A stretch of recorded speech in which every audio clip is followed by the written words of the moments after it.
All right, welcome back for chapter 2. So there's less physiology in this one, not spending as much time talking about VO2 max and lactate threshold and EPOC and all of that, and more time talking about things that directly apply to those training programs that you're going to create.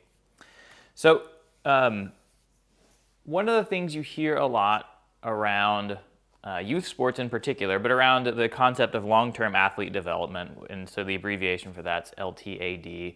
You've probably seen that if you've looked at much strength and conditioning literature. So long-term athlete development deals with the idea that we are trying to incrementally improve the performance of athletes, make better athletes over the course of multiple years from the ages of 8 all the way up to 18, where they peak at maybe 18, 20, 22. So the idea with long-term athlete development is that we're not focused on things like winning now in the short term. It doesn't matter if you win the 8U championship. What we're focused on is winning varsity championships or winning collegiate championships, those kinds of things. And so with an eye toward long-term athlete development, one of the things you hear about a lot now is this idea that we don't want athletes to specialize, right? And so specialization means that the athlete focuses primarily on one sport or possibly exclusively on one sport. So maybe they play basketball year-round, maybe they play hockey or lacrosse year-round, that kind of a thing. So that's a specialized athlete. And so it's tempting to specialize. And so, for example, you're going to hear a lot of personal anecdotes in today's talk, because my son is 11 years old, and so he plays hockey, he plays lacrosse, he's done football, baseball, basketball, and then some track stuff. But right now his primary two sports are hockey and lacrosse. And so it's interesting where at this level, so he's in the 12U age group, there's some kids, particularly in lacrosse, that are really outstanding athletes. And because they're so good, because they basically carry the lacrosse team, and my son is not one of those, but because some of these other kids on his team basically carry the team and can score at will effectively, and they're faster and they're more agile and they understand the game better, their parents have really started to specialize them, because it kind of stands to reason, like, okay, well, if my kid happens to be really good at lacrosse and clearly head and shoulders above everybody else in this particular sport, well, I probably want them to focus on what it is that they're good at. And so those kids are now starting to play fall lacrosse, winter indoor lacrosse, spring lacrosse, which is the main season, and then they play a summer club season. So some of those kids can play as many as 5 seasons, right? Those are highly specialized athletes. And again, it makes logical sense that you want an athlete like that, who is head and shoulders the best kid on the team, that you'd want them to specialize in what they're good at. And the thought then is, or what makes sense then, is that they would continue this linear progression. If they're the best now, if they dedicate all their time to lacrosse, then they're going to keep getting better and better, to where by the time they get to high school, they're going to be an outstanding athlete who possibly could go on and play in college or beyond, right? But of course, that's not really how athlete development works. The more they play, the more exposures they get possibly to injury, the more they repeat those same motor patterns. So again, predisposing in that case to overuse injuries, but just the more you're on the field, the more exposures you have, the more likely you are to get a traumatic injury, something like concussion, ACL injury, that kind of stuff. And so those athletes that specialize are actually more likely to get hurt, both traumatic injuries and overuse injuries. And so that idea of linear periodization, or not linear periodization, sorry, talk about that later, but the idea of linear progression doesn't really play out in real life. And so what you hear a lot now, there's a lot of emphasis on having athletes avoid specialization or delay specialization. And not only does it make intuitive sense that you'd want an athlete to specialize, again, I totally understand the logic, but the other thing is the youth sport environment kind of caters to, or makes it even more tempting to have your athletes specialize, because you've got these club coaches, for example, who make the majority or possibly all of their income off of doing these club sports, so possibly like club lacrosse, to stick with that example. And so of course they need to get as many athletes out there as they can, and so they're going to kind of tell you whatever it is you want to hear. Like, yeah, this kid's great, I can transform him into a college athlete. And so if you've got a coach telling you that your kid is the best kid on the field, they're going to have him play in college, it's tempting then to say, okay, well, let's have them specialize, right? So those things sort of feed off each other. That intuitive idea that specialization should make them better, and then kind of that youth sports ecosystem, those financial incentives on the parts of the coaches and the sporting organizations to encourage that specialization. So the opposite of specialization in this book's terminology is multilateral development. Right? And so multilateral development means that we don't just work on the skills specific to lacrosse, but we work on a variety of physical skills. So at the youngest ages, what we have them do is we have them work on their running, right? So you can even work on just kind of ironing out their running form, making sure their arms and legs move appropriately, because sometimes kids have trouble, particularly early on, kind of matching up the arm and leg movement while running.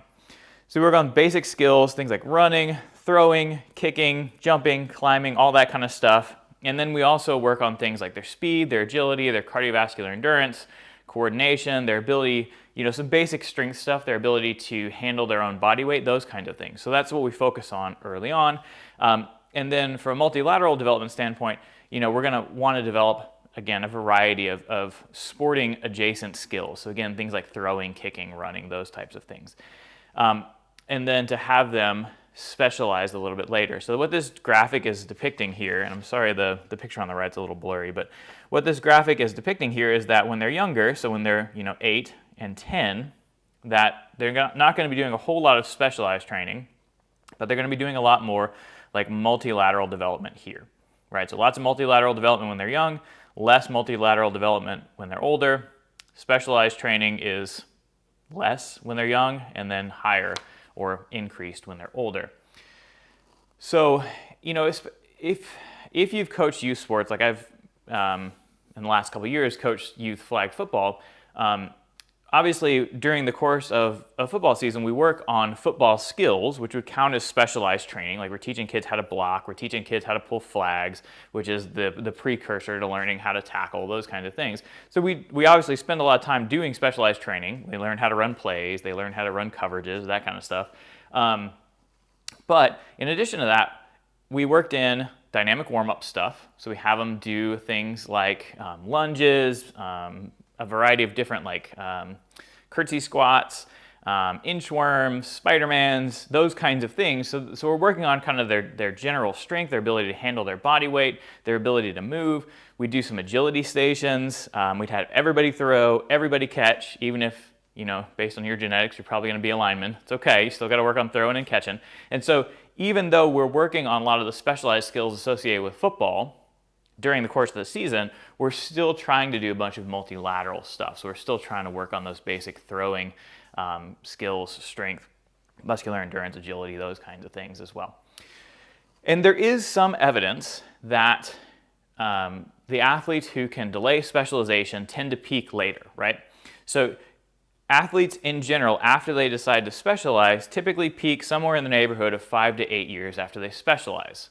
Well, if they start specializing, start playing soccer only at the age of, let's say, 10, then they may peak at 15. So they may peak at freshman soccer or JV soccer, and then it's kind of downhill from there. We don't want that, right? The athlete doesn't want that. As coaches, we don't want that. So we want to delay that specialization, so we delay that athletic peak. Because what can happen, again, my concern with some of the teammates that I see is that some of them, because they're playing one sport year-round, they're going to be really, really good over the next couple of years in U12s, U14s, but by the time they get to competing for a spot on the varsity, injuries have accumulated. They're probably kind of tired of playing the sport because they've played it 5 consecutive seasons for multiple years in a row, right? And so they just are mentally fatigued, they're physically fatigued, they're possibly injured, and so they may not even make the varsity. There were some interesting studies, or an interesting study a few years ago, and I think it looked at the 2013 Little League World Series. And so there's a team from the Houston area, I think they were from Spring. And of the kids, they're 13 years old, give or take, pretty sure it's 13, that were that were on this Little League World Series team from the Houston area, and I think only like 2 of those kids actually made the varsity, because basically everybody else peaked really early, peaked in early adolescence, and then that was it. It was all downhill from there. So even though they were just outstanding players at 13, didn't make the varsity team, they weren't very good players then. So the idea here, and the idea with that general discussion, is that we want to put off specialization until later if we can. Now, all of that said, of course, that depends upon the sport. So there's some sports where athletes tend to peak younger. Classic example is gymnastics, particularly on the women's side. And so athletes may specialize much, much younger, right? So you're not going to specialize if you're a female gymnast when you're 14. That's probably pretty close to your peak performance, especially with the Olympics coming up. As I record this in summer of 21, with the Olympics coming up, you're going to see some fairly young gymnasts, right? You're not going to see a bunch of 28-year-olds out there, 25-year-olds out there like you would in some other sports. And so there's a table in the book that has different recommended ages of specialization. So for sports like basketball, it's like 14 to 16. Soccer is like 14 to 16. Hockey is a little bit younger. It's like 13 to 14, but I think it's because of the skating skills. So again, the idea is we want them to specialize a little bit later. So probably, kind of in that 14 to 16 age range for most sports, so that they peak about the time that they are 18 to 20 to 22, so that they can hopefully make the varsity, perform well, and then possibly carry their athletic career on beyond high school if they're interested in doing that. Now, all of that said, so I said we want to delay specialization, but eventually, if you want to reach peak performance, you have to specialize, right? Not everybody's a Bo Jackson, so I know all of you are probably too young or are too young for Bo Jackson, but Bo Jackson was an outstanding athlete in both football and baseball. Me and all my friends had big posters in our rooms about Bo knows, Bo knows football, Bo knows baseball, Bo knows everything, right? Because he's just this all-around athlete. Well, there aren't a lot of athletes like Bo Jackson. There's a really good ESPN, I think it's a 30 for 30, if you're bored sometimes, it's a really good documentary about Bo Jackson and what an amazing athlete that he was. But because not everybody's like him, the rest of us will have to specialize in order to really achieve the peak that we're looking for in terms of athletic performance, because you have to perfect the technical skills of the sport. So you got to perfect your batting skills, your pitching skills, whatever it is that you're trying to do in your sport. You got to perfect those technical skills, but you also have to train for the metabolic demands of the sport, right? So we have to, in the case of baseball, improve the ATP phosphocreatine system, and to some extent the glycolytic system. And then we have to strengthen the movements involved in that. So for it's somebody like a baseball pitcher, they're going to spend a lot of time doing injury prevention stuff, rotator cuff strengthening, obviously a lot of time working on the technical skills, working on their off-speed pitches, those kinds of things. And so that doesn't really lend itself to high-level performance across multiple sports. So as you can see there, that specialized training develops the parameters specific to performing at that sport. So the movement patterns, the metabolic demands, muscle recruitment patterns. One of the things I mentioned last time was that there's a little bit different muscle recruitment between endurance sports and power sports. So in power sports, you're going to recruit all the muscle fibers at one time. It's called synchronous firing.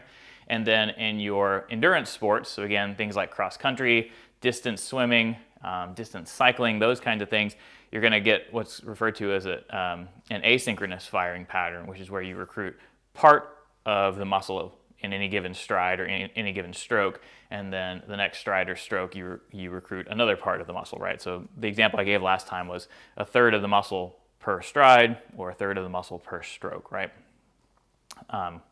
So that's a difference, or one of the reasons why you'd want to specialize is to work on those recruitment patterns. And then in terms of contraction type, some sports have a lot of like eccentric contractions. So for example, baseball pitchers have to decelerate their arm, have to slow their arm down after they release the pitch. And so they spend a lot of time working on that eccentric strengthening of the rotator cuff, trying to minimize shoulder injuries. And I mentioned last slide, that the age at which specialization is appropriate varies by sport. So for sports like gymnastics, it's fairly young, early adolescence. For sports like basketball, soccer, those kinds of sports, it tends to be more in that 14 to 16 age range. So one of the things that this chapter talks about a lot, which is great and makes a lot of sense, is this idea of individualization. That athletes are going to respond. So if everybody's on the same training program, some people will be really high responders. They'll make big improvements to that program. Other people will be non-responders, and potentially you're going to have some adverse responders, so people who actually go the other way, which is crazy, but it is possible and does happen. So the idea there is that we would tailor workouts or tailor programs to each individual. And that's great, but if you're not in professional sports or Division I athletics, you probably don't have a lot of time. You don't have the resources to tailor programs exactly to individual needs. But just something to be aware of is that everybody's going to respond differently to the same program. So having worked as a high school coach, everybody's on the same program, right? Like we're all lifting. The whole team today is going to lift. Everybody's going to do squats. They're all going to do 3 sets of 10 at, let's say, 65% of their 1 rep max. And we'll have, fairly common practice is you'll have charts. So if you squat 300 pounds, here's what 65% of your 1 rep max is. Throw that weight on the bar, squat that for 3 sets of 10. And everybody's doing that program. And that's fairly common at the high school level because the coaches just don't have the time and the resources to individualize those programs. And so that said about individualization, this graphic down here comes from a 1998 study, which is this really classic study. It's called the Heritage Study, conducted across 4 sites. And basically what they did was they had families, like these groups of families, so mothers and kids. Now they're adults, right? But there's, all of you are adults. And so it'd be like you doing this exercise program with your parents. And so what they did is it was a 20-week training program. They were doing stationary cycling, so riding an exercise bike. And I think they were at 70% of their aerobic capacity for like an hour. So it is fairly intense, right? And these people were previously sedentary. They didn't used to do anything. And so they go from being couch potatoes to now they're riding the bike at 70% of their VO2 max, their aerobic capacity. I think it's 3 times a week over the course of 20 weeks. And so at the end of that program, some people had pretty big gains in improvement, right? Pretty big improvements in things like their aerobic capacity. So you see the mean, the average gain in VO2 max. So some people improved their aerobic capacity quite a bit. Other people, even though they previously did nothing and now have just exercised for 20 weeks, somehow got worse. So possibly that's a testing issue. But at the very least, you've got some people who did this program got worse, and then you have a whole lot of people, kind of here in the middle, who didn't really get much worse or who didn't really get much better. So those are kind of your non-responder group. So in that same exercise program, some people got way better, some people got way worse somehow, and then a lot of people just were non-responders to that program. So ideally, we would tailor our programs to the needs of the athlete. In my own training experience, one of the things that I recall seeing a lot was teammates of mine in competitive powerlifting would do these really long programs where they would lift progressively in kind of a linear fashion, as I'll show you later, and they would do that, just train for like 16 straight weeks. I'd get burned out after like 6, maybe 8 at the most, and then I would need a restitution week or a rest week, right? I just couldn't do the kind of volume that they did, and so that was a very individualized thing. So just something to keep in mind. So in terms of planning our programs, if we are able to individualize, and for actually a lot of this, even if we're not, things that we want to consider when designing our program are the biological age of the athlete. So that is, how many years old are they? Biological age is just how old are they, right? So it's pretty straightforward. Because, your younger athletes aren't going to be able to tolerate as high of volumes.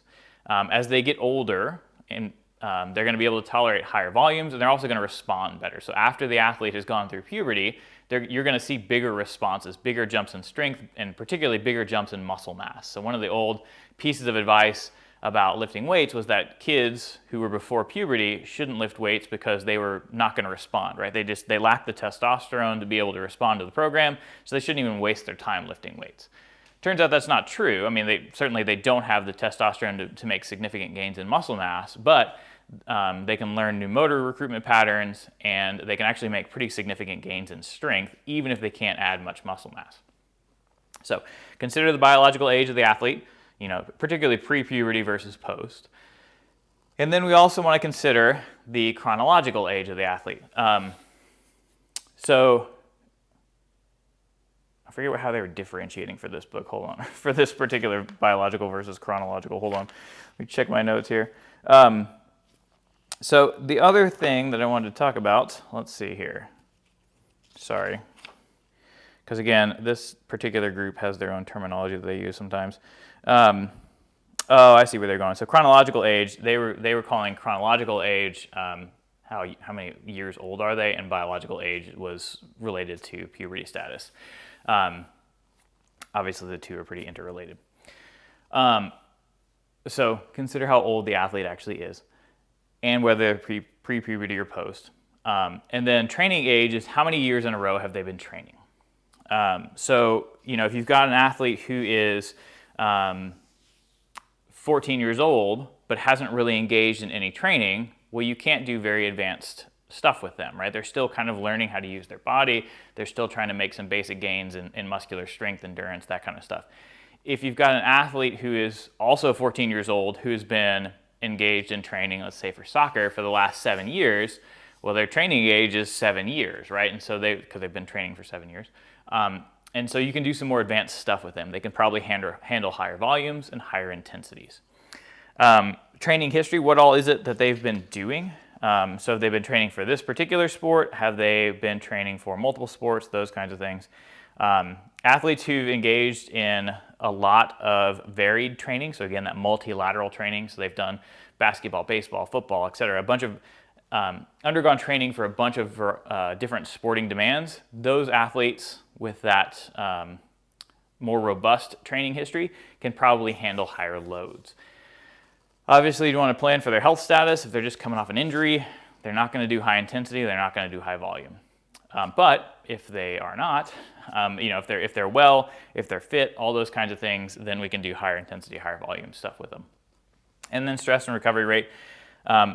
So one of the things to consider in terms of training program and stress is that stress is cumulative, right? So if we've got athletes who are undergoing high training volumes and they're just coming off of a really long season and they have a lot going on at school because maybe it's test time or they got a bunch of papers due and they also have to work, like all of that stress adds up, and then that makes them less able to recover from the training. And so one of the things that's in vogue now is load measurement. So we can actually do that quantitatively. We can do some load measurement stuff where we have the athlete wear heart rate monitors. And so we can look at heart rate variability. That's, I think, pretty iffy in terms of being a useful measure, but a lot of teams still do it. You can also do the catapult system, which actually tracks velocity of movement and total, for example, if you put a little catapult system on a soccer player, it'll track how fast they were moving, their different accelerations throughout the course of practice or a game, and also how far they ran. And so that's one of the ways that we can quantify a training stress. But the other thing that teams will do if you don't have that kind of money is to just do daily surveys. So sometimes you can do it through, for example, Whitewater has Qualtrics, and you can just have it send out surveys to everybody. And so it'll ask about things like how much did you sleep last night? How many assignments do you have due this week? How many hours are you working? Those kinds of things to get an idea from a coaching standpoint, particularly from a strength coaching standpoint, of what the athletes are going through. So if I see an athlete who plateaus or whose performance drops off in the weight room, maybe their bar velocities have dropped, maybe they're not lifting as much weight, they're not hitting their goal weights, I can go to those surveys and say, oh, well, they're having to work more hours. Now they're working 30 hours a week at their part-time job, which is almost a full-time job, plus they have a bunch of assignments due, plus they're taking really hard classes, and so it stands to reason then that their performance in the weight room would drop off. So maybe we need to adjust it a little bit. Maybe we need to decrease the volume and try to do fewer sets of higher intensities, those kinds of things. Obviously, ideally, we would individualize the training load. So again, some people respond to really high volume stuff. Some people don't. So, you'd ideally be able to track athlete performance, and as their performance starts to drop off, maybe then we reduce the load somehow. And we'll talk about loading here in a second. One of the other things is as you're drawing up these programs, particularly if you're working with pre-college athletes, so if you're working with adolescent athletes or high school athletes, one of the things you want to do is account for gender differences. So especially in that like middle school, early high school age group. So girls and boys hit puberty at different ages. Girls hit puberty before boys do. So girls hit their peak growth spurt somewhere around the age of, or as an average of 11.8 years of age, so 12. So girls hit their peak growth spurt around 12. Boys don't hit their peak growth spurt on average until they're about 13 and a half. So boys are about 18 months behind girls in terms of when they hit that big growth spurt. And so you probably remember that from your own middle school experience where the girls hit those growth spurts, they all get really tall, the boys are really short for a little while, and then eventually the boys catch up, right? But there is a difference between the way that boys and girls grow during puberty. So when boys hit puberty, when they hit that growth spurt, not only do they add a pretty significant amount of bone mass, but their fat mass actually stays about the same. So boys at puberty don't add a lot of fat, but they do add a lot of bone and they add a lot of muscle. And so what that does is it changes their strength to weight ratio. So if you're not adding if you're not adding fat mass, but you are adding muscle, well, now you're stronger relative to your weight. And so when boys hit puberty, they tend to hit what's called a neuromuscular spurt, which is defined as an increase in power, strength, and coordination that occur with that increasing maturational stage for the boys. So when boys hit puberty, their muscle strength and power increase. For girls, we don't see the same thing. So when girls go through puberty, they obviously get taller, so they add some additional bone mass, but it's not as much as the boys. They add some additional muscle mass, but not nearly as much as the boys, and they add a pretty significant amount of fat mass, right? And so girls' strength to weight ratio after puberty tends to actually go down. And so what you see here is looking at vertical jump. So here's the girls pre-puberty, post-puberty, stays the same. Here's the boys pre-puberty, post-puberty, actually goes up because again, boys are going to add more muscle mass than girls. So boys after puberty are more powerful, girls are about the same. So girls don't experience that same neuromuscular spurt. So why does that matter if you're designing a training program?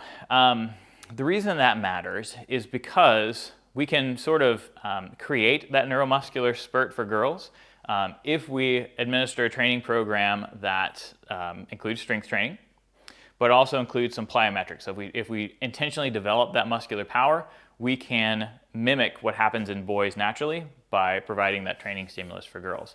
The other things where it says changes in height of COM, COM is center of mass, which is also known as your center of gravity. So for girls, when they hit that growth spurt, they're going to get taller, and again, they're going to add fat mass.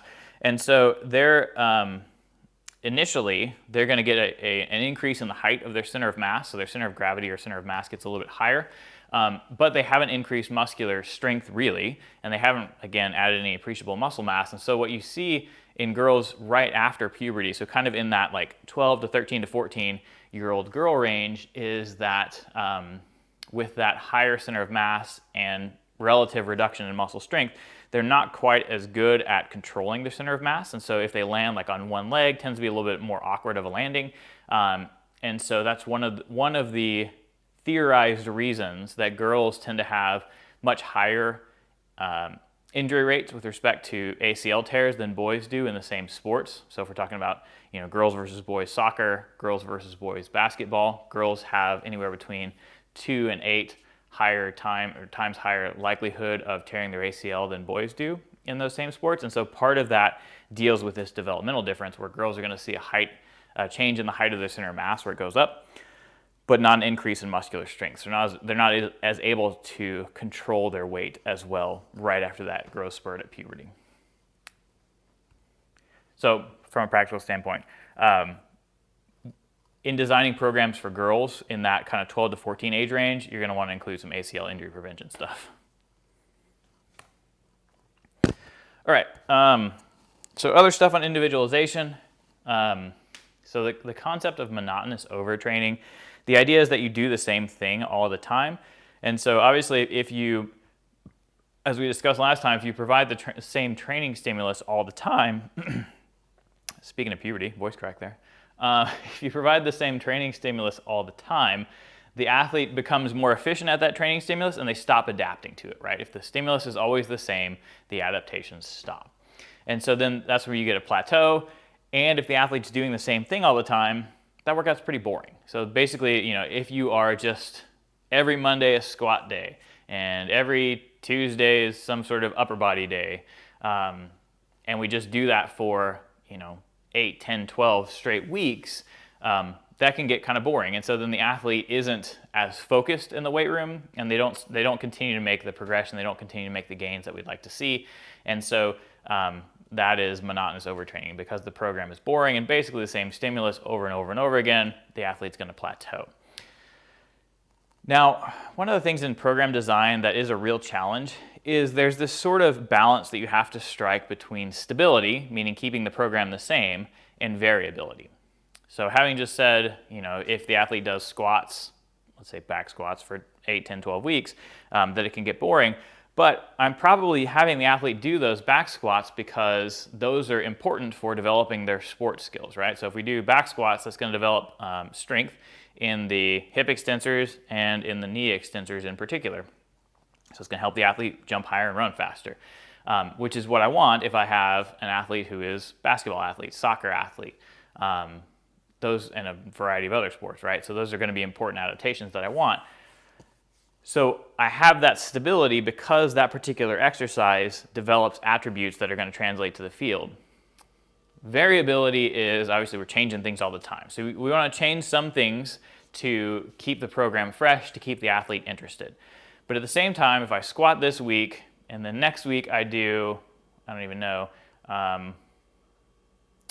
all plyometrics, and then the week after that I do intervals on the bike, and the week after that they do some sprints, they don't return to squats again for like 5 weeks, well then I'm not getting the adaptations that I want. I'm not fostering those increases in muscle size and increases in muscle strength that I want, because there's too much variability, because I'm changing things too much, and so they're not able to really adapt and produce those physiological changes that I'm looking for, those increases in muscle size, more glycogen, more glycolytic enzymes, all that kind of stuff, right? So it is always a balancing act between that.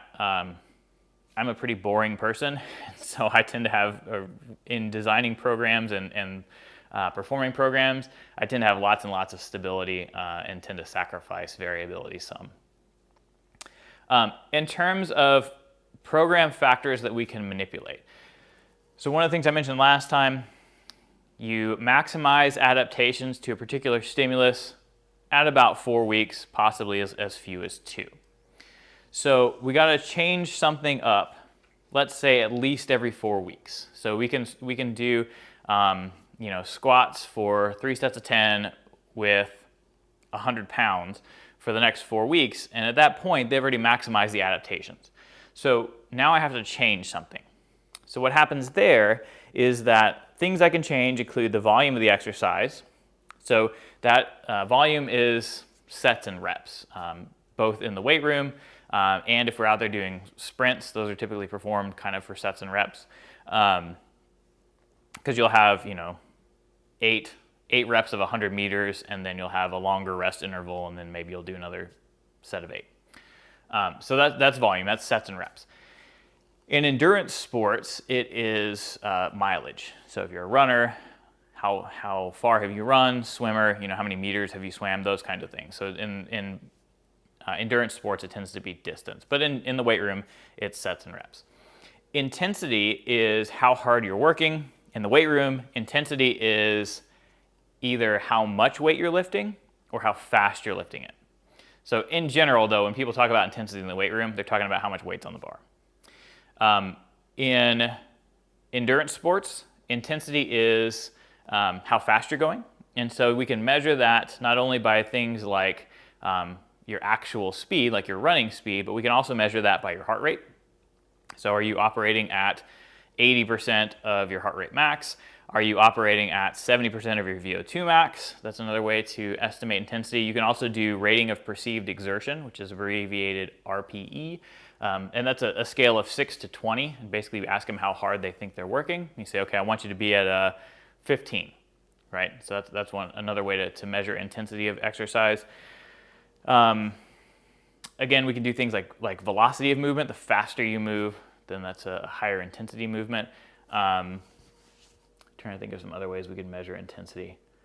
Those are kind of the big ones I can think of offhand. Frequency of training is how often you train. So, they work out 4 times per week, right? So that's the frequency. You can increase the frequency by increasing the number of sessions. Now you work out 5 days a week instead of 4, or you can add additional times per day. So you do 2-a-days, 2 days a week, something like that. So that would be a way to increase the frequency of training. And then another thing that you can do is obviously change the exercises that you pick. So one of the things we'll talk about, or one of the things I touched on last time really, was the broad overview of periodization, right? So if we're looking at a periodized annual plan, so a yearly training program, the 3 big phases are the preparatory phase, the competitive phase, and then the transition phase. So in the preparatory phase, we move from general preparatory to specific preparatory. So we're going to have them do exercises that are similar-ish to what they're going to perform in their sport, right? So during the general preparatory phase, we'll have them do squats if they are, let's say, a cross-country athlete, right? So we'll just have them do normal barbell squats. And then maybe we change that as we move along because during running, only one leg is on the ground at any one time. So now as we move from general preparation to more specific preparation, maybe we spend more time doing unilateral stuff. So we have them do one-legged squats, or we have them do more lunges or box step-ups or those kind of things. So all those exercises are focused on strengthening the hip extensors and knee extensors, but I've made the stimulus a little bit more specific to their sport from being 2 legs to 1 leg, right? Because that's how they're actually going to use the muscles in their sport. And so by doing that, that's another factor that I've manipulated in their training to hopefully, by providing a slightly different stimulus, continue to produce overload and cause the muscles to continue to adapt. All right, so one of the big assignments, and obviously there's 2 of them, but what's almost half your grade in this class is to design an annualized training program for an athlete that you make up. And so in designing those training programs, one of the first things that I want you to do is to analyze the sport. So if we're thinking about something like soccer, right? That's an interval sprint sport. And so you're going to discuss the physiological systems. So you want to maximize the glycolytic system, but then we have to do some work on their aerobic capacity to facilitate recovery. Because if we can increase their aerobic capacity a little bit, we can get rid of or shuttle out that lactate faster. So we're going to do both things. We're going to do a lot of anaerobic sprint type training, and then we're going to do some endurance type training to help improve that aerobic system and get rid of the lactate. So that's the physiological analysis of the sport. Hopefully you'll do a little bit more in-depth than that, but that's kind of the touching on it. Movements, so if we have a forward, and I think that's a position in soccer. I'm not as familiar with soccer as I am with other sports, but let's assume forward is a position. What are the movement demands of that? How much time are they moving straight forward and backward? Like how much sprinting are they doing? How much dribbling are they doing? How much lateral movement? Do they do any backwards movement? I don't know. I don't think so. But, those kinds of things. And then the psychological characteristics. So are there any special psychological demands? So one of the things I mentioned last time, if you're a golfer, a baseball batter, everybody's looking at you. If you're a gymnast, diver, everybody's looking at you. If you're a football offensive lineman, you have a very important role, but everybody's not looking at you, right? And so there's a little bit different psychological characteristics that are involved in that. Do you have to be really aggressive? So football offensive lineman, probably got to be pretty aggressive. Do you need to be fairly calm and laid back as you would if you were a golfer? Those kinds of things. I'm not super worried about you talking about the psychological characteristics of the sport. Mostly I want you to focus on the physiological characteristics and then the movement characteristics of the sport. And based on my discussion that I don't know if soccer forward is actually a position, when you do that, write as if the person that you're writing to, me, has no idea what happens in that sport. Because unless you're writing about things like powerlifting, football, or hockey, or baseball, I probably don't know very much about it. So definitely, really explain in detail what this athlete's going to have to do. Then you're going to evaluate the athlete, right? So if if we've got a hockey player, and I've already described the glycolytic demands of the sport, and I have talked about the different movements that they have to do, really strong in hip abduction, really have good endurance in the hip adductors, powerful hip extensors, those kinds of things. Now, where does my athlete fall short? Like, what are some areas for improvement for them? Maybe they have imbalances between the right and the left side. That's fairly common. So maybe because they're right leg dominant, the right leg's a lot stronger than their left. And so one of the things I'm going to have to do is a lot of unilateral stuff, so just one side stuff, and work on trying to bring the left leg up to the level of the right leg. So that would be something related to athlete evaluation. Where do they fall short? Where do they need to improve on? And in terms of athlete evaluation too, one of the things I talked about was, or one of the things in that project is setting goals, right? So if you're talking about a football offensive lineman, maybe they need to add weight. If you're talking about cross-country runner, this gets a little tough, but if you're talking about a cross-country runner, maybe they need to reduce their body fat some to improve their strength to weight ratio and improve their running economy, right? So those would be other things that athletes could work on as part of the evaluation. And then we're going to design a training model to meet the needs of the sport and address those deficiencies.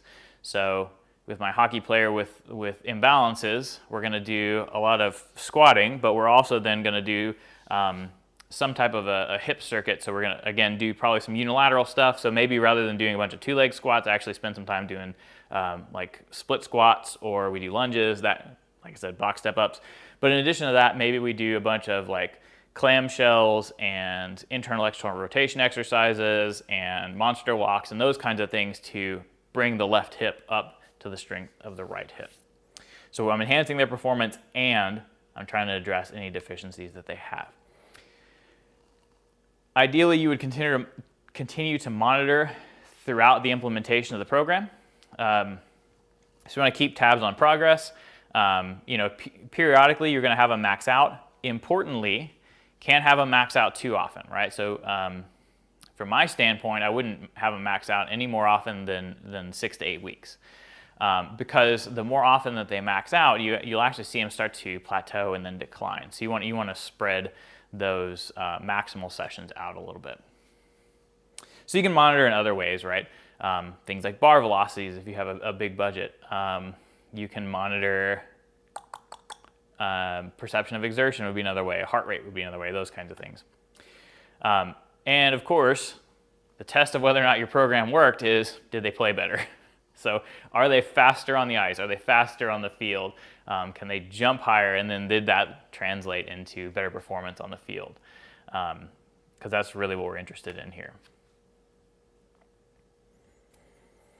All right, so in terms of load progression, we kind of just touched on that with the different things that you can manipulate in terms of intensity, volume, frequency. But related to load, because that's an important concept, so training load is that combination of intensity, duration, and frequency of training. So we say that somebody is enduring or in a phase of their program where they have a high training load, what we mean is that there's probably high intensity, so they're lifting heavy weights, and they're probably doing high volume. So maybe they're doing as many as like 5 sets, right? That would be a heavy training load or high training load. A low load could be, low intensity, low duration, low frequency. So maybe they're only lifting like 50-60% of their 1 rep max for 1 to 2 sets, and they're only doing that for 2 days a week, right? So that's a pretty low training load. So as a concept, the thing that's important to understand is that training load is all of those things added together. So intensity, volume, duration, and frequency of training. All right, in terms of the way to classify loads, so A stimulating training load is one that's going to foster or cause adaptations, right? So a stimulating training load is one that is more than the athlete's accustomed to. So they're lifting more weight, they're doing a higher volume than they're used to doing. And so because of that, it's going to foster adaptations. So the muscle is going to get bigger, add more glycogen. In an endurance program, add more mitochondria. That's a stimulating program, or that's a stimulating load that's causing adaptations. A retaining load is typically what we see during the season. So usually a stimulating load is during that preparatory phase, so leading up to the competitive phase, and really kind of into the early competitive phase as well. So, but during the mid-competitive and late competitive phase, what we're really trying to do is to retain the gains that we've made, for the most part. So if we're trying to retain them, trying to hang on to them, right? And so oftentimes you'll see, if we're thinking about team sports like football, like soccer, etc., what we'll see is during the season that typically they'll train 1 to 2 times a week, and when they train, they typically will lift fairly heavy, so high intensity, and then relatively low volume. So they'll do high intensity, they'll probably do, maybe 3 sets or something like that of a few different exercises, maybe 2 to 5 different exercises. And what you're trying to do is just not get weaker, just not get slower. The primary driver of retention, in terms of not losing your gains, appears to be intensity. So if you keep lifting heavy weights, if you keep moving those weights fast, you're probably going to hang on to the gains that you've made the best. If you reduce the intensity, so if you say, well, football season's pretty challenging, so I don't want my players lifting heavy weights, so we're going to have them do, sets of 10 and sets of 12. So it's relatively lightweight, and we'll just have them do a couple sets. That's obviously a low training load. And so if they lift lighter weights, they're going to get weaker. And so that lowered intensity is the biggest driver of a loss of gains that you've made. There was some research looking at like how long could you hang on to strength gains or how long could you hang on to speed gains. You can probably train as few times as once per week after a really long preparatory period. Let's say you've undergone like a 12-week or 16-week preparatory period. You can probably hang on to those gains by training really hard, so high intensity, 1 time a week. But even then, after about 4 or 8 weeks, you're going to start to see a drop off in performance. So you're going to see they're not as fast, they're not as strong. So key takeaway here: the most important factor is the intensity of the program. So make sure they're lifting heavy, they're running fast, they're moving fast, those kinds of things, if we want them to hang on to the gains that they made. And then detraining is a loss of the gains that you've made.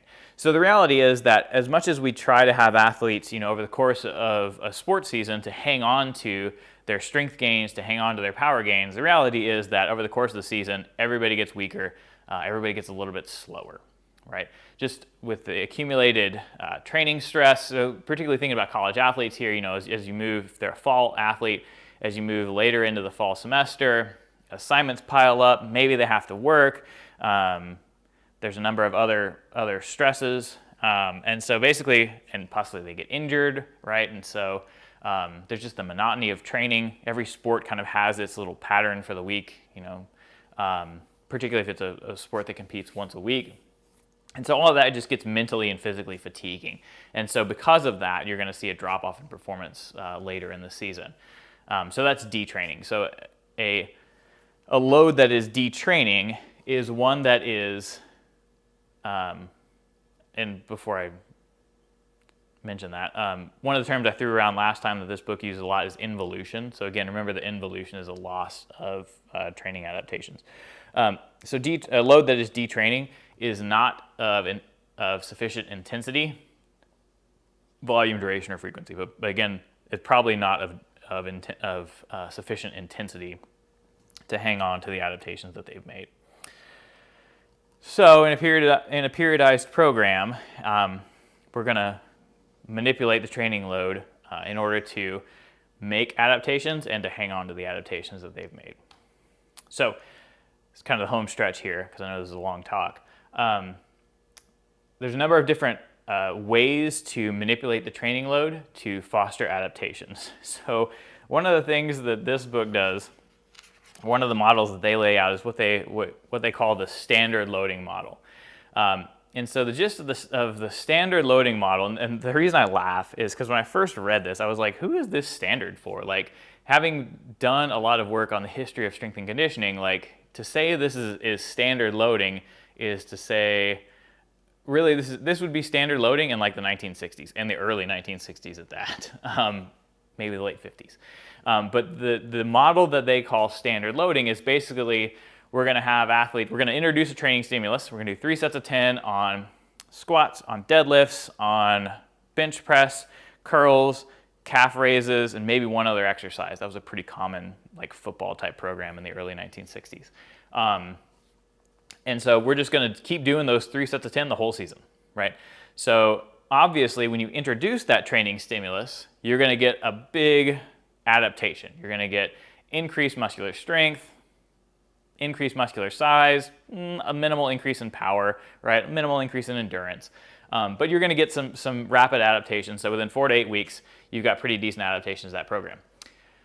But if we just keep it the same, if they're squatting, to stick with that 1960s football example, if they start squatting 200 pounds in February, and by August they're still squatting 200 pounds, well, all they've done is retained, right? They made initial gains, so it was a stimulating training load initially, and then they just kind of hung on to it because the intensity stayed the same. And so with their being Bompa and Buzzacelli, with their standard loading model, basically what happens, you introduce a stimulus, the athlete adapts to it, and you don't change the stimulus. And so if you do that, then their performance is going to tend to plateau mid-season, and then it's obviously going to drop off late in the season. Probably from that accumulated fatigue, all those stresses adding up. The other thing that, to call this a standard loading model, the other thing that sport programs tended to do, even into the early 80s, it kind of went away in the 80s, but one of the things that teams tended to do into the early 80s was to lift in the preseason and then stop lifting during the season, right? Because we already have so much stress, so much fatigue that comes from our sport training, from our film, and all the other things that we do as part of the actual sport, that coaches didn't want to have weight training in there as well. So obviously if you dropped the strength training aspect, their performance is going to drop off because they're going to lose strength, they're going to lose muscular power. So all of that is to say, no one does this, what they call the standard loading model anymore. Well, almost no one does that anymore. Linear loading is in some ways older than what they're referring to as the standard loading model. So linear loading actually has its basis in rehab from the 1940s. So that picture there is a guy doing knee rehab, and it's from a really important article from 1945 that was on, the article itself deals with what the author called heavy resistance exercise. But the idea is to have muscles work harder than they're accustomed to working. But in linear loading, so the author there, his name is Thomas DeLorme. I keep referencing doing 3 sets of 10 because that's a pretty basic way to structure a strength program, or to structure both the intensity and the volume of a program. And that actually, again, it comes from DeLorme's work in the mid-1940s because they found that strength was maximized by doing 3 sets of 10. If they did 7 sets of 10, those people that did the higher volume stuff actually didn't make as good of improvements as the people that did fewer sets.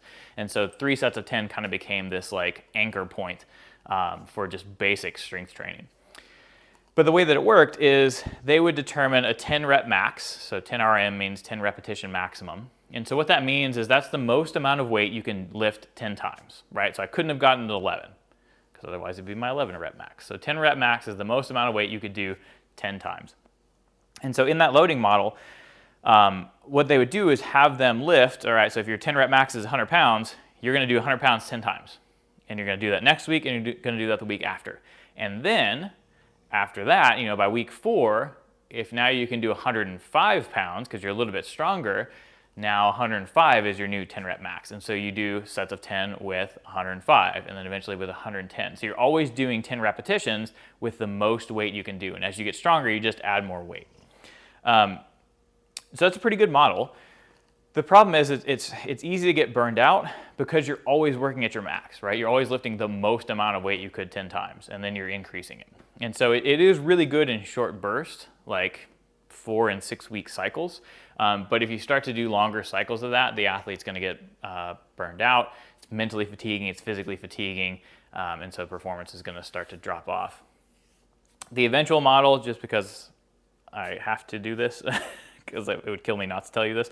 So the eventual DeLorme model is called progressive resistance exercise. His wife actually coined the term. And what happened in the final model was you did 50% of their 10 rep max for set 1, 75% for set 2, and then 100% of their 10 rep max for set 3. So it was actually really only a one set program because you only for one set actually worked at your 10 rep max. The other 2 sets were basically kind of warm up sets.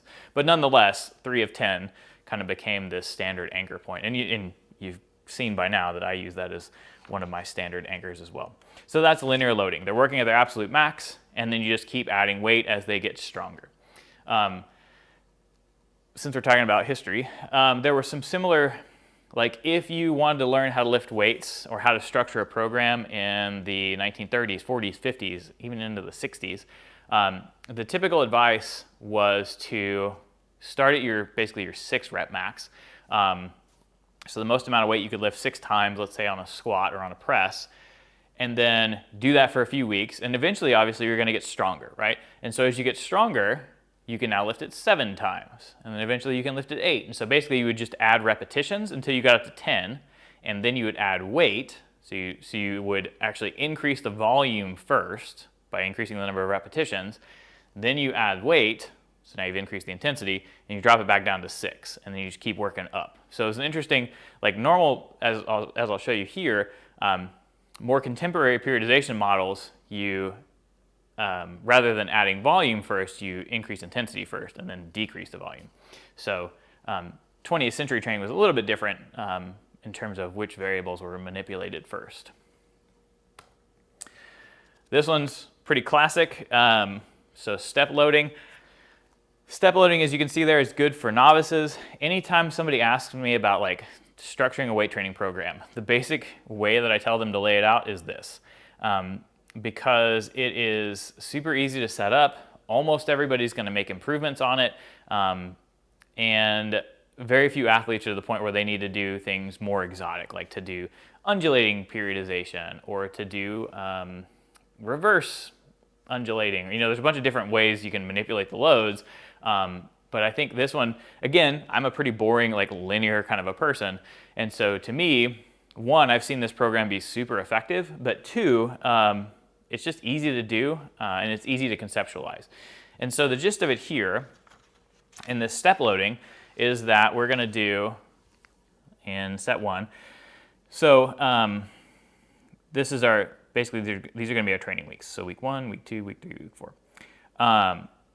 So a microcycle, we'll talk about terminology in a minute, but a microcycle is basically a week of training. There's a little more nuance to it than that, but just the easiest way to conceptualize it, a microcycle is 1 week of training. So in week 1, I'm doing, let's say, sets of 10 on squat, right? So I'm going to do 2 sets of 10. Week 2, I'm going to increase the load. So I either have to increase the intensity. So let's say that those sets of 10 were pretty easy. I can lift more weight, so I can increase the intensity. I can add more weight. Or rather than doing 2 sets like I did in week 1, I can do 3 sets. Then maybe I can do 4 sets, or I can add more intensity, right? And so what we're doing is we're increasing the load every single week. Whether, again, I do that through intensity or through volume, or if we're talking about somebody who is, you know, more of an endurance athlete, if they do that through duration, so they ride or run for an hour rather than 45 minutes, that kind of a thing. So we're going to do that and increase the intensity, or not the intensity, we're going to increase the load for 3 weeks. And then for the 4th week, we are going to do what's called deloading. And so down here, you can see for week 4, we've gone back to what we were doing in week 1. So we're going to go back to our 2 sets of 10 at the same weight. And so the idea is that deloading allows for some physical and mental rest, and so then you're going to see that they are a little bit more refreshed, and they're able to then return to, if this had another cycle, we'd jump up a little bit higher for week 2 than we were here. So our week 5 would be kind of up in here, and then week 6 is a little bit higher than this, right? And so it's just this kind of up and down of, or this wave-like, as you can see there, increase in load. So the classic is 3-to-1, meaning that we have 3 weeks or 3 microcycles of increase in load, and then 1 deload week, or you'll also see 4-2. So for a month consecutively, they increase load in some way, and then decrease it for 2 weeks. So it can be pretty monotonous. But again, it is kind of the most simple, straightforward way to train. So, in terms of the programs that I typically recommend are, you're going to do, let's assume you're semi-trained. So you're going to do 3 sets of 10. There's that anchor point. And then you'll probably do that. Depends on how easy the weight is to handle. Let's say the 3 sets of 10 are pretty tough. It's tough to grind out those last couple reps on set 3. So you'll stick with that weight again for the next week. So let's say we're doing squats. And then on week 3, now we're going to increase the intensity. So you add 5 or 10 pounds, whatever. Do that for a couple weeks. And then, so you've done, let's say, a month of 10s. Then, so we'll take 2 weeks off, or we'll deload for a couple weeks. And then when we return back to a loading phase or back to a stimulating load, what we're going to do is have them do sets of 8. And so because you're doing less repetitions, you can do higher intensity. So lower volume, higher intensity. So you do 8s for 2 to 4 weeks, deload, 6s, deload, 4s, deload. And so that's kind of how that works. And it's, like I said, it's simple. It is pretty boring, but it'll, over the course of 12, 16 weeks, produce some pretty significant gains in strength. So that's step loading. Concentrated loading is that for somewhere between 1 and 3 weeks, we do both high volume and high intensity. So you end up with a really high load. So for example, what I was just describing there, as we went up in intensity, so as I added weight, I went down in repetition. So as intensity increases, volume decreases. So that's that sort of, I'm not going to say classic because they use that term differently, but that's that sort of step loading model, right? So intensity increases, volume decreases. In concentrated loading, you increase both at the same time. So it's going to be this really hard, physically and mentally taxing program where they are running fast and they're doing lots of reps, right? And they can sustain that for, give or take, 3 weeks. And then after that, we're going to do somewhere between 2 and 5 weeks of deloading. And so if you're familiar with sports like swimming and like running, you'll see that as tapering. And so as you progressively decrease the load, so maybe you're primarily going to drop volume, so they won't do as many repetitions, but you'll keep intensity fairly high, and then you'll start to taper the intensity back down for 1 to 2 weeks before the competition. And what that does is during that rest, the body recovers, both physically and mentally, and so that's where you start to see that real super compensation. So you see a big increase in performance following those rest weeks. And so that's the logic behind the taper. And so to get that big super compensation, we have to have a pretty big overloading stimulus. And so that's the idea behind concentrated loading is 2 to 3 weeks of really high intensity, really high volume, and then we reduce volume, eventually reduce intensity right before the competition, and then they're ready to go. So again, you see that, swimming in particular does a lot of tapers, but also things like track, cross country, those kinds of things, because you're preparing for one event, right? You're preparing for the conference meet in either of those types of sports. So the conjugated model, so one of the things about periodization is that oftentimes coaches complain that it's too complicated.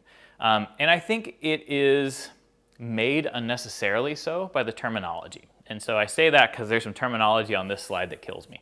And it does because in this book, which again is kind of the classic periodization book, or classic modern, it's not a way to, that's an oxymoron.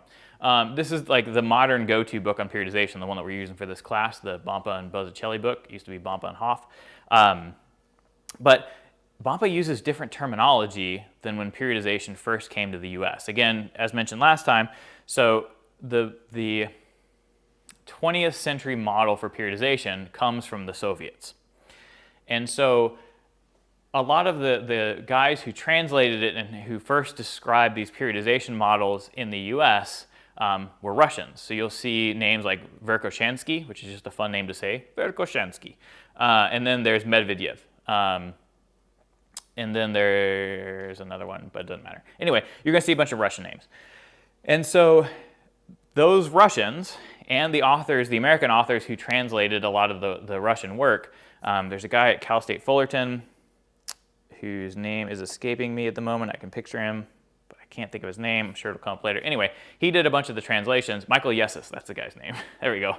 So Michael Yessis, who did a bunch of those early translations, they used the Russian terminology. And so the Russian terminology was that a macro cycle, so macro is big, right? So macronutrient, a big nutrient. So macro cycle is a big cycle. And so typically a macro cycle is a training cycle over the course of 1 year. So that includes preparatory phase, competitive phase, transition. So preparatory, competitive, transition. So that's your macro cycle, is a 1 year training cycle. Then they had underneath that a mesocycle. So mesocycle varies in length, but basically it's 1 to 2 months of training. So 4 to 8 weeks of training. And then embedded within the mesocycle are microcycles, which are basically 1 week of training. So it's your weekly training plan. So in the original discussions of periodization, it was macrocycle, full year, mesocycle, 1 to 2 months, microcycle, 1 week, right? But to make things more complicated than they need to be, in the Bompa book, that terminology moves around. So for Bompa, a macrocycle is 2 to 8 weeks because why not? And a microcycle stays the same, fortunately, still a week.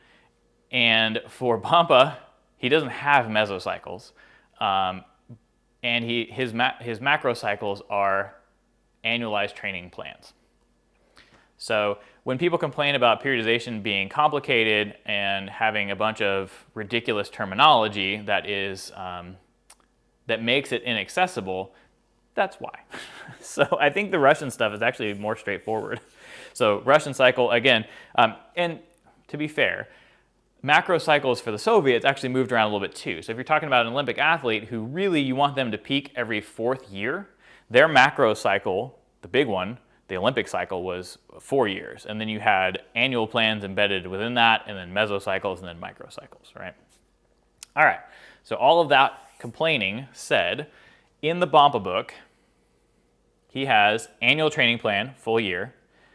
He calls a microcycle what is in the Russian literature a mesocycle, but it is 2 to 8 weeks. Typically it's 4 and 8. And then a microcycle is 3 to 7 days. So in conjugated loading, the gist of it is that there are a bunch of different, and again, stupid terminology, right? Bompa talks about biomotor abilities.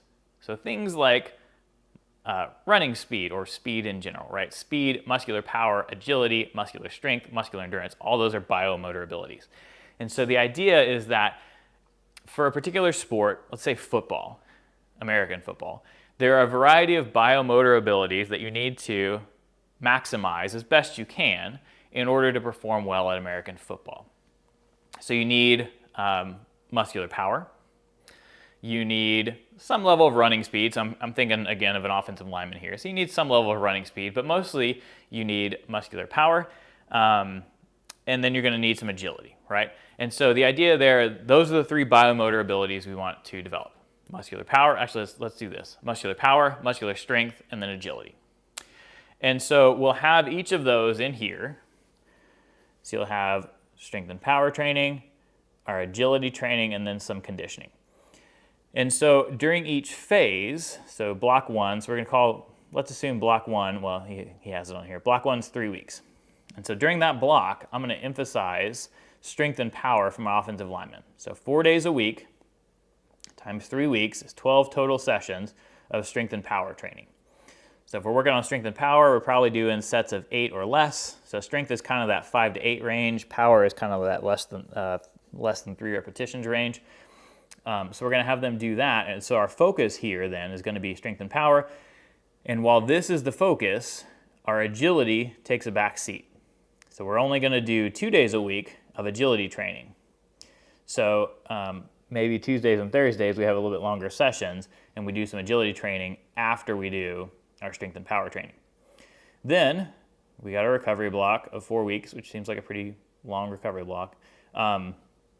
So we're going to do fewer days per week here, and we're going to bring this one up to a few more days.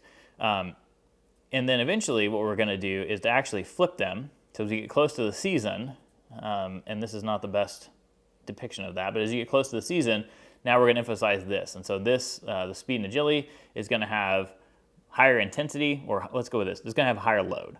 So greater intensity, greater volume, greater frequency.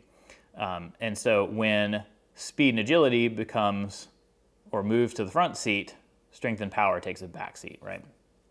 And so you just flip them. So the gist of it is with conjugated loading is there are these different biomotor abilities that I want to work on. Strength and power, agility. We'll actually separate out strength and power. And so during one phase, I'm working on muscular strength, and my focus is there. The other two receive less emphasis, so there's a lower load on those two. Then in another phase of the program, as we get closer to the season, I'm going to work on muscular power. So then muscular strength kind of takes a back seat. And agility is still in the back seat as well. Lower load for those two.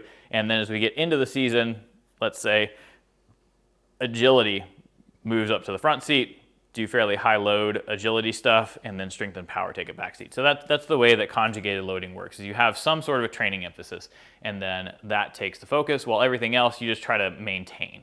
So you do retaining loads for everything else. So flat loading is something that it's actually pretty similar in concept to concentrated loading. You don't see, I mean, kind of you do. Yeah, like I said, it is pretty similar to that concentrated loading, similar concept. So you're going to do, typically with this, high volume, high intensity for 3 straight weeks, and then 1 week of deload, and then again, high intensity, high volume. So I guess the primary difference here is that whereas in concentrated loading, we have high intensity, high volume, and then we progressively reduce them. In our flat loading, we go high intensity, high volume, deload, and then right back to high intensity, high volume. And so you can see that here, right? So high intensity, high volume, deload, high intensity, high volume. So there's not that reduction in both that we see back here with our concentrated loading. So there's not that taper. So that's the difference between the two.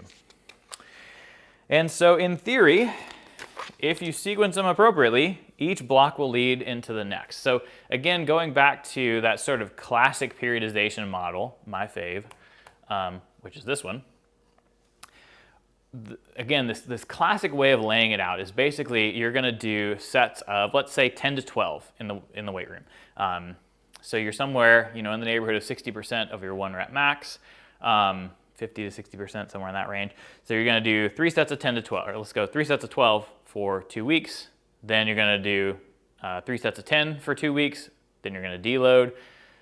And then you're going to, once you come back off the deload, now you're going to do 8s, 6s, 4s, 2s, max out, right? So the whole program then will be, 12 to 16 weeks. And in doing that, the way that one phase sets up for the next is that in doing sets of 10 and 12, that's a stimulus for muscular hypertrophy. And so what we tend to see is with that higher volume stuff, the muscle cell increases in size, but it primarily increases by adding sarcoplasm. And I talked about a lot of this in 201. But so you're going to see muscular hypertrophy in that 10 to 12 phase, and also in sets of 8 and higher. Then as we move on to 8s and 6s, now we're emphasizing muscular strength. So the muscle has grown first in that first phase, and then now we're going to add additional actin and myosin. So we're going to increase our strength here. So sets of 10 increase muscular size, sets of 8 and 6 increase muscular strength, and then sets of 5 and less really increase muscular power. And they do that especially if we try to move fast, right? So one block sets the stage for the next, where the muscle grows, then we make it stronger, then we make it more powerful. And that's kind of that classic model. Now again, you can do a bunch of other exotic things, but from a strength training standpoint, that is, again, the really classic model that is pretty effective. All right, this went way too long. So that's the end of chapter 2. So then next week, or the next day of the class, depending on which semester you're taking this, we'll get on to chapter 3. So we'll see you next time.